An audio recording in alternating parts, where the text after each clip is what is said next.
Hello guys, magandang araw po sa inyong lahat. Tayo po ay naglibot muli dito sa park para ipakita sa inyo ang kagandahan ng mga kahoy, ang kagandahan ng dito sa Korea, mga puno. Ayan, napakatataas at napakagaganda. Alagang-alaga po yan dito sa Korea. At dito naman po sa park na ito ay mga bulaklak na galing pa ng Pilipinas daw po ang seeds nito. Dito po ay maraming bulaklak na iba't ibang galing sa iba't ibang country ang mga seeds nito. Kaya kung tawagin po ito ay botanical garden. Napakaganda po dahil iba't ibang bulaklak, iba't ibang bansa ang pinanggalingan po ng mga bulaklak na naandito.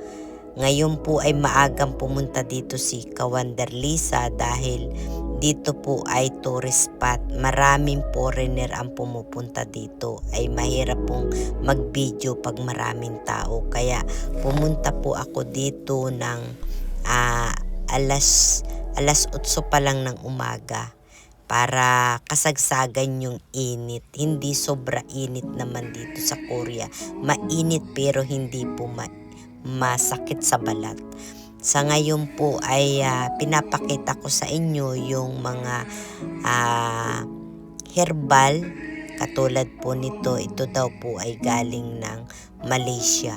May mga sulat po kasi dyan yung mga halaman na yan, mga bulaklak kung saan galing bansa at kung ano ang halaga nitong mga bulaklak na ito. Katulad po nitong hinahawakan ko, ito po ay galing daw ng Malaysia. Ayan po, mabango po siya. At ang mga daanan naman po dito ay ayan, hindi matatalisod kayo dahil napakaganda ng mga daanan na sinadya. Mabundok po ito pero mapapansin nyo kung gaano kaganda ang daanan.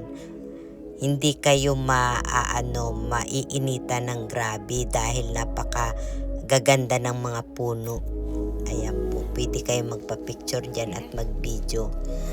Kaya kinuhaan ko para pag pumunta kayo dito ay may idea. Dahil nga po ito ay tourist spot dito sa Seoul. Ayan po, lahat ng bulaklak dito na makikita ninyo, na pinapakita ko sa inyo ay galing sa iba't ibang bansa. Ayan po. Yan po ay mga herbal. Yun po ang nakasulat dyan.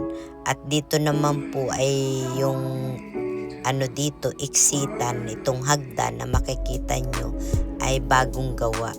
Talagang inayos po nila, pinaganda ngayong taon na ito. Dati po ay hindi ganyang kaganda. Ngayon napakaganda na at napakalawak na. Hindi kayo sa pagpunta dito sa botanical garden dito sa Giltong.